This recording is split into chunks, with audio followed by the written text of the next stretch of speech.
তাহলে আদব, বুদ্ধি, মহব্বত এই তিনটা যার নাই, আদব, বুদ্ধি, মহব্বত এই তিনটা যার নাই, সেই লোকটা রাসূলের উম্মত না। বলি নাউজুবিল্লাহ। বুঝলেন না কথাটা? কয়টা জিনিস? আদব, বুদ্ধি, মহব্বত এই তিনটা যার নাই, সেই লোকটা আল্লাহ রাসূল বলছেন সে আমার উম্মতই না। এবার হিসাব করে দেখেন, নিজেরটা নিজের বিচার করেন, কারো কাছ থেকে বিচার করা লাগবে না। কোনো হাফেজকারী মৌলানা মুফতি বিশ্বাস ডাইকাই না বলা লাগবে না দেখেন তো আমার আদব আছে কিনা, আমার বুদ্ধি আছে কিনা, আমার আপনার প্রতি মহব্বত আছে কিনা, এটা দেখার দরকার নাই। মানুষ দেখেই বুঝবো যে আপনার আদব কতটুকু আছে। আদব ইনসান, বেদব শয়তান। বুদ্ধি করে চলবেন, আল্লাহ পাক ভালোবাসবে। আর সবার সাথে মহব্বত রাখবেন, প্রত্যেকটা মানুষ ভালোবাসবে।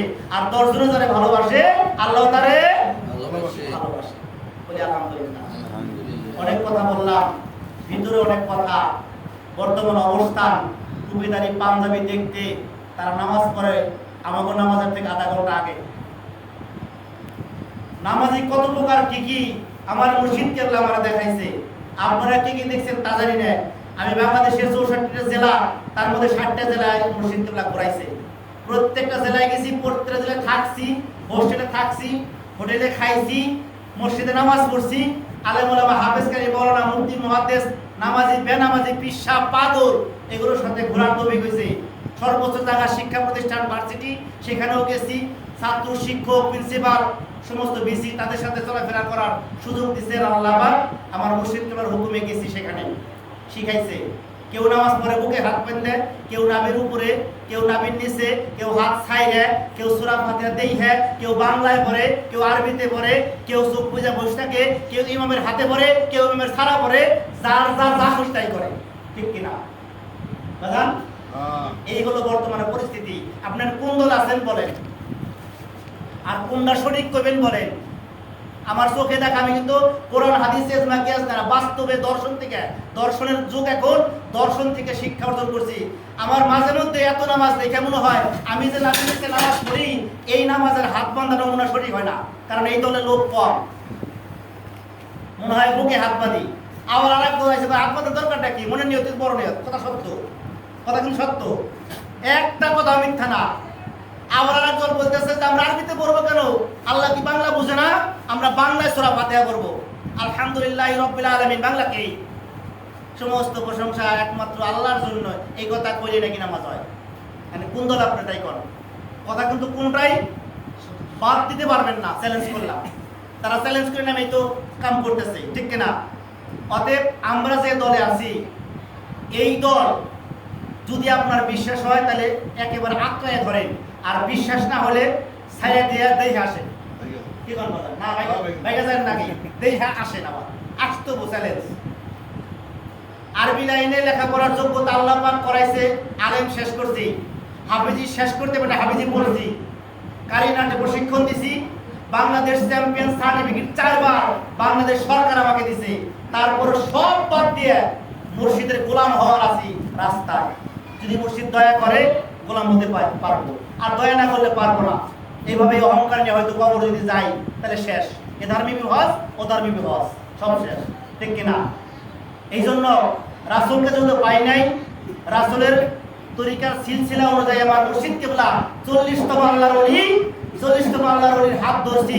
যদি উনি সত্য হয়, রাসূল কিন্তু সত্য হবে ইনশাআল্লাহ। রাসূলের সহবত মহব্বত উনার ওসিলা করে যদি পাই তাহলেই নাজাত পাবো, ঠিক কিনা? কবরে রেখে আসা হবে বিসমিল্লাহি ওয়া আলা মিল্লাতি রাসূলিল্লাহ। এছাড়া কোনো গতি আছে? নাই। তার রাসূলকে যদি সামনে পাই নাই, রাসূলের ওয়ারিস যারা, তাদেরকে মনে প্রাণে রাসূলের মহব্বত ইজ্জত নিয়ে তাকে কি করতে হবে? ভালোবাসতে হবে। যেহেতু রাসূল শুয়ে আছেন মদিনা শরীফে, তার আমরা রাসূলের ওয়ারিস যারা আছে, সিলসিলায় যারা আছে, অনুমতি প্রাপ্ত যারা আছে, তার তরিকা যারা প্রচার করে, খাস তরিকা যারা প্রচার করে, তাদেরকে ভালোবাসবেন, মহব্বত করবেন। উনি আপনার মুর্শিদ, ঠিক আছে, পৃথিবীর সমস্ত হক্কানি দরবার আপনি মহব্বত রাখবেন, এটা আমার মুর্শিদ কেবলার নির্দেশ। কোন দরবারকে খারাপ কোনো ভাষায় দেখবেন না। সব দরবারে, সব পরিতে আল্লাহ আছে। আল্লাহ নাই একটা জায়গায়, শোনাবো কোথায়? হিংকিলা দরবারে, হিংকিলা নামাজের কাছে, বুঝেন? যদি যদি আপনি হিংকিলা হন, আপনার আমার কাছে আল্লাহ থাকবে না, থাকবে না, থাকবে না। আপনি ভালো হন, আপনার কাছে আল্লাহ আছেন।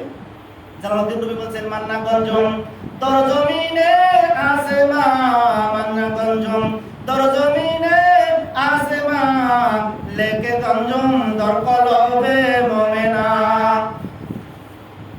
আল্লাহর আসমান জমিনের মধ্যে কোথাও যদি সময় না হয়, যদি মোমেন হতে পারো, তোমার কলবে আল্লাহর আরশ হবে ইনশাআল্লাহ।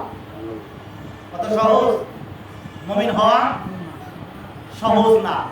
এই জন্য এখন আর একটা উক্তি মনে পড়ে গেল, সহজ হও, সহজ মানুষ হও, সহজ মানুষে সহজভাবে চলাফেরা করো।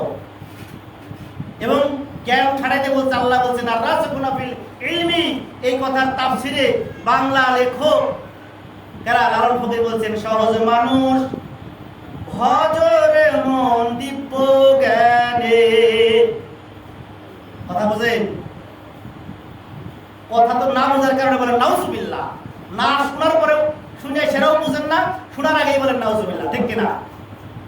এই জন্য আলহামদুলিল্লাহ আল্লাহ পাক আমি গুনাহগারকে কিছু সময় অনুমতি দিলেন এবং সে সুস্থ শরীরে আমাকে কিছু বলার শক্তি দিয়েছেন বিধায় আমি ইনশাআল্লাহ বলতে পারলাম।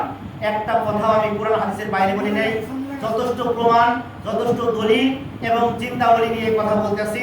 আপনারা আছেন এখানে, আপনারা জ্ঞান খাটাবেন, বুঝবেন। কথা যদি বুঝে না খাটে, ওনার কাছে জিজ্ঞাসা করবেন, ইনশাআল্লাহ ওনার কাছে উত্তর পেয়ে যাবেন।